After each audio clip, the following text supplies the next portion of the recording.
I, 26F, have been with my fiancé Robert, 30M, for 5 years. We met during my senior year of college when he came to fix the internet at my apartment. He worked for his dad's telecommunications company back then. It wasn't love at first sight or anything dramatic.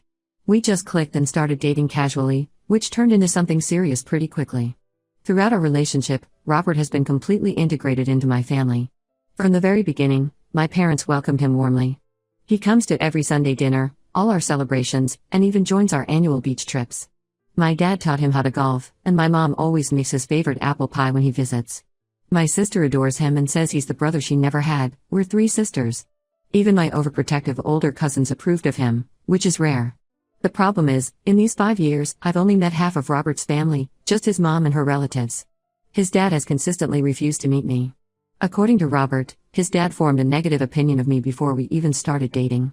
Apparently, one of his dad's golf buddies has a daughter who went to college with me, and she told him I was a party girl because she saw me at a few college parties.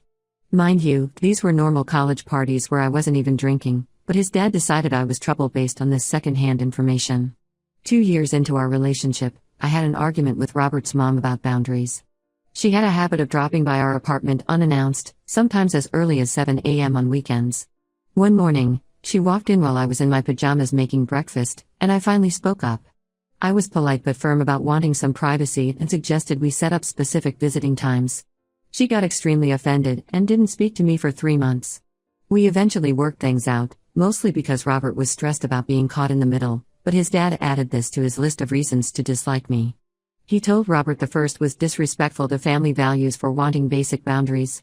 The real ongoing issue is holidays. Every year since we started dating, Robert spends all major holidays, Thanksgiving, Christmas, Easter, even 4th of July, with his parents and grandparents at their lake house. If there's time afterwards, he might stop by my family's celebration for an hour or 2, usually when everyone's already leaving. I always tell him about my family's plans a month in advance. My mom likes to coordinate dishes and activities early. But Robert waits until a day or 2 before each holiday to confirm his parents' plans, leaving me in limbo about whether he'll make it to my family's celebration at all. Last year after Christmas, I finally broke down. Robert had promised to come to my family's Christmas dinner after spending the morning with his family. My mom had saved him a spot, made his favorite dishes, and my little nieces kept asking when Uncle Robert would arrive. He texted at 7 p.m. saying his parents decided to play board games so he'd stay longer. I was humiliated. Later that night, I told him how hurt I felt always being second priority. He promised to change but said he needed a chance to prove it. This is our first holiday season being engaged. We got engaged 6 months ago, another drama because his dad refused to meet me even then. Robert proposed at my family's beach house because he knew his dad wouldn't approve of him proposing at their lake house. Last week, Robert finally talked to his parents about including me in their holiday celebrations.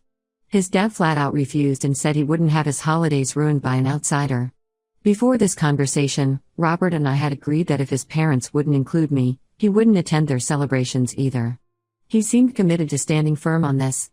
Yesterday, Robert came home visibly upset after another talk with his parents. He started going on about how he's the only grandchild who regularly visits his grandparents and how they're getting older. His cousins all moved to different states, so he feels guilty about potentially missing holidays. I suggested he could visit them any other time since they only live an hour away, they're not on another continent. But he got defensive and said I was being insensitive. He keeps saying there are things I don't understand but won't explain what these mysterious things are. This isn't the first time his dad has disrespected me. When we moved in together 3 years ago, his dad told everyone at their company that I was trying to isolate Robert from his family. When we got engaged, he refused to acknowledge it and told relatives we weren't actually getting married, just playing house. Each time, Robert stays quiet and lets his dad say whatever he wants. He claims standing up to his dad would make things worse. Now with Thanksgiving just days away, Robert is heavily hinting that he might still go to his parents' celebration without me. When I reminded him of our agreement, he got frustrated and said I'm putting too much pressure on him. He's been distant for days, barely speaks to me, and spends most time in his home office with the door closed. I finally snapped yesterday and told him if he chooses to spend another holiday with his family while excluding me, I'll cancel the wedding. He called me controlling and said I don't understand family loyalty. I pointed out how he's been part of my family for years. He has his own Christmas stocking at my parents' house, a designated chair at family dinners, and my nieces and nephews call him uncle, while I'm not even allowed to meet his dad. This morning I overheard him on the phone with his mom, asking if there was any way to change his dad's mind. She apparently said his dad would rather not see Robert at all than have me there. Robert sounded devastated but still wouldn't stand up to them. I love Robert, but I'm starting to wonder if I can spend my life being excluded from half his family. His mom acts nice to my face now but clearly won't stand up to her husband either. I don't want my future kids growing up thinking it's okay for their grandfather to pretend their mother doesn't exist, or worse, believing all the nasty things he says about me. Am I wrong for giving him this ultimatum? Should I just accept that I'll never be part of his family's celebrations? I feel like I'm asking him to choose between me and his parents, but isn't that what his dad is already doing? I don't want to break up, but I also don't want to spend the rest of my life being treated like a dirty secret. Update when it's been 2 weeks since my last post, and I can't believe how much has changed. I need to get this off my chest because I feel like I'm going crazy. On Thanksgiving morning, Robert told me he wasn't feeling well. He said he probably had food poisoning from the takeout we had the night before, which was strange because we ate the same thing and I felt fine. He insisted I should go to my family celebration without him and promised to try coming later if he felt better. I was worried about leaving him alone while sick, but he practically pushed me out the door. Looking back, I should have noticed how he kept checking his phone and acting nervous. I drove to my parents' house, making excuses for him to everyone. My mom had even made his favorite pumpkin cheesecake, and my little niece Emma had drawn him a special place card for the table. Around 3 p.m., while we were having dinner, my phone buzzed. It was a notification from his cousin Sarah's Instagram story. There was Robert, perfectly healthy, sitting at his parents' lake house dinner table, raising a glass and a family toast. The timestamp showed it was posted just minutes ago. In another photo, he was playing cards with his dad, both laughing. The caption read "Annual Family Tradition with the Favorites." I nearly threw up at the dinner table. My sister noticed something was wrong and checked my phone. She gasped so loudly that everyone turned to look. My mom took one glance at the photos and her face went dark. I've never seen her so angry. My dad tried to salvage the situation by suggesting maybe Robert went to his parents after feeling better, but the timestamps on the photos showed he'd been there all day. I sat through the rest of dinner in a daze, smiling mechanically as relatives asked about wedding plans. Emma kept asking why Uncle Robert didn't like her drawing. Each question felt like a knife in my chest. I left as soon as I could, ignoring my family's concerns. When I got home, our apartment was empty. Around 9 p.m., Robert finally came back, smelling like his mom's signature apple pie. He froze when he saw me sitting in the dark living room. Before he could spew more lies, I showed him the photos. Instead of apologizing, he got defensive and finally revealed the truth. His dad had called him the night before with an ultimatum. Either Robert spent holidays exclusively with his family and stopped pushing to include me, or he would lose his inheritance and his position at the family company. Apparently, his dad had been grooming him to take over the business for years. The company is worth millions and Robert stood to inherit not just the business but also several properties including the lake house. When I asked why he couldn't just get another job, he looked at me like I was speaking alien language. He tried to justify his actions by saying he was doing this for us, that with his inheritance, we could have a better life than if he defied his parents. I told him I'd rather live in a cardboard box with someone who respects me than in a mansion with a liar who lets his family treat me like garbage. The next morning, while Robert was in the shower, his mom showed up unannounced again. She was crying, mascara running down her face. She sat me down and revealed that Robert's dad's hatred of me wasn't really about me at all. 25 years ago, before he met Robert's mom, his dad was married to his college sweetheart. She left him for their neighbor after 3 years of marriage, taking half his assets in the divorce. Apparently, I remind him of her. We have similar hair color and career aspirations. His mom begged me to understand that Robert was in an impossible position. She said he loved me but also loved his family, and his dad's approval meant everything to him. When I asked why she never defended me all these years, she started rambling about family peace and keeping her husband calm. I called her and Robert cowards for enabling his dad's irrational behavior based on his past trauma. That evening, after his mom left, Robert tried to make things right. He suggested we could have separate holiday celebrations. He would spend the actual holidays with his family and we could celebrate a day before or after. When I pointed out this was exactly what we've been doing for 5 years, he got frustrated and said I was making things difficult. I packed a bag while he was still talking. My sister had already offered her guest room, anticipating I might need space. As I was leaving, Robert grabbed my arm and promised he would figure something out by Christmas. I asked him why he thought I would believe anything he said after he lied to my face and humiliated me in front of my entire family. He's been calling and texting constantly since I left. His messages swing between angry, saying I'm overreacting and trying to control him, and pleading, promising to talk to his dad again. Yesterday he even sent a video of himself crying, saying he's losing everything he loves. I haven't responded. My sister thinks I should just end things now rather than drag it out, but 5 years is a long time to just throw away. He had multiple chances to stand up to his parents and chose not to every single time. Even now, his biggest concern seems to be losing his inheritance rather than losing me. I keep thinking about Emma's sad face when she realized Robert wasn't coming, and how my mom quietly threw away the cheesecake she'd made specially for him. My family treated him like one of their own for 5 years, while his family wouldn't even give me a chance. How do I move forward from this level of betrayal? Update 2. It's been a month since I moved out and the situation has gotten even more twisted than I imagined. Last week, I met up with my friend Katie for coffee. She works at the same hospital as Robert's cousin Sarah, the one who posted those Thanksgiving photos. Katie told me something that made my blood boil.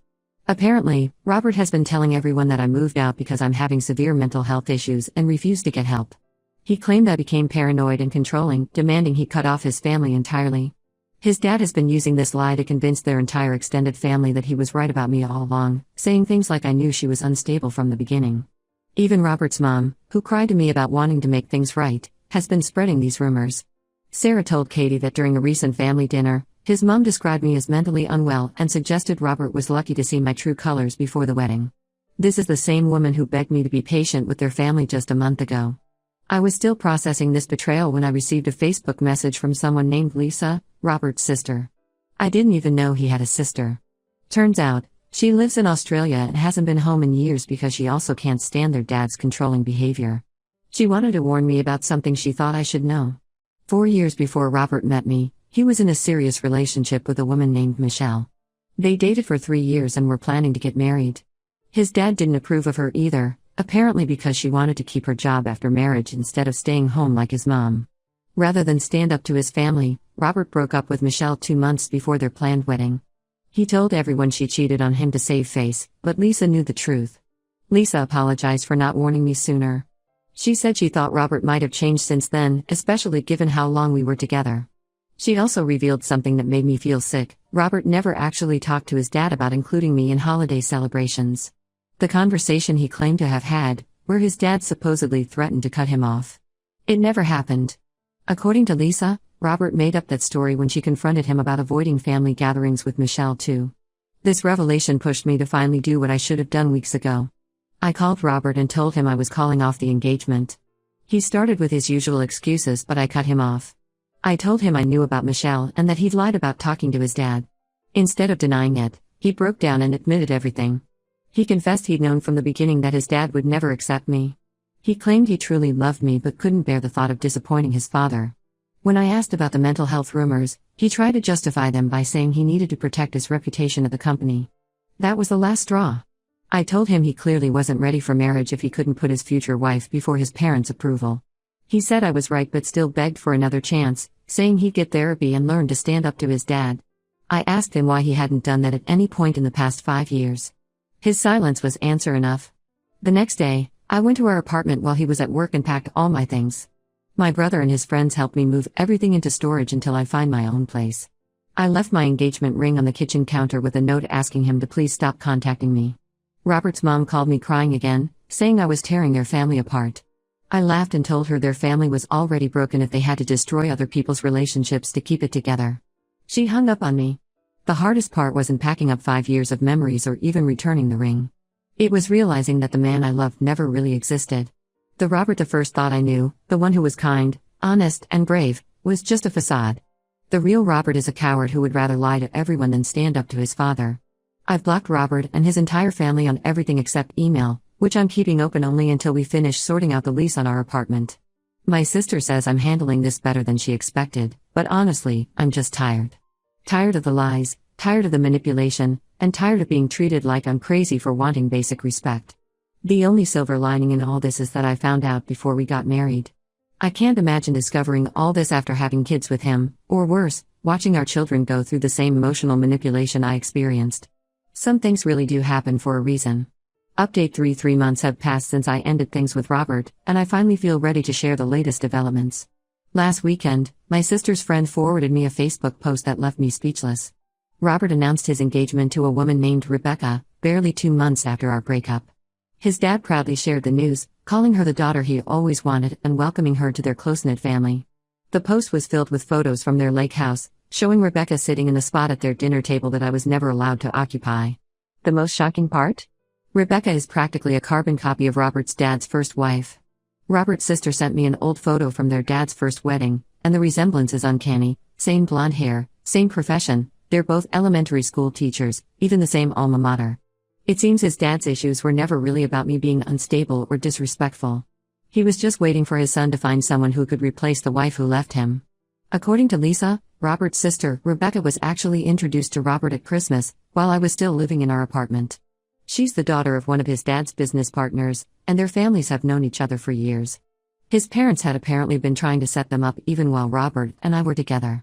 The speed of their engagement makes me wonder if something was going on even before we broke up, but honestly, I'm past caring. My friend Katie ran into Robert and Rebecca at the grocery store last week. She said Robert looked uncomfortable and quickly walked away, while Rebecca proudly showed off her ring, the same one that was on my finger just months ago. I've blocked Robert and his entire family on everything. The only recent contact was through our lawyers to handle the lease termination. Robert tried to get his mom to convince me to keep my old engagement ring as a parting gift, but I had already sold it and donated the money to a domestic violence shelter. Something about helping other women escape toxic relationships felt right. My life has taken some positive turns since everything happened. I moved into my own apartment in a different part of the city. It's smaller than where I lived with Robert, but it's entirely mine. I've been promoted at work. Turns out having less emotional drama in your life really helps you focus on your career. I've even started dating someone new, nothing serious yet, but he proudly introduces me to his friends and family. Last week, he invited me to his sister's birthday dinner without hesitation. It was refreshing to be wanted and welcomed instead of hidden away like a secret. My niece Emma asked about Uncle Robert at a recent family dinner. I simply told her sometimes grown-ups realize they're not right for each other, and that's okay. She gave me a hug and said she likes seeing me smile more now. Kids really do notice everything. Sometimes I catch myself missing the future I thought I would have with Robert, but then I remember how it felt sitting alone at that Thanksgiving table while he smiled for family photos without me. I think about all the holidays I spent waiting for him to show up, all the lies he told, and how easily he replaced me once I stopped accepting his excuses. I deserve better than being someone's secret, better than a man who chooses his inheritance over honesty, better than a family that spreads lies about my mental health to protect their image. It took me 5 years and a broken engagement to learn this lesson, but at least I learned it before saying I do. My mom says everything happens for a reason. Maybe she's right. Maybe I had to go through all this to learn what I really want in a partner, someone who's proud to have me in their life, not someone who hides me from it.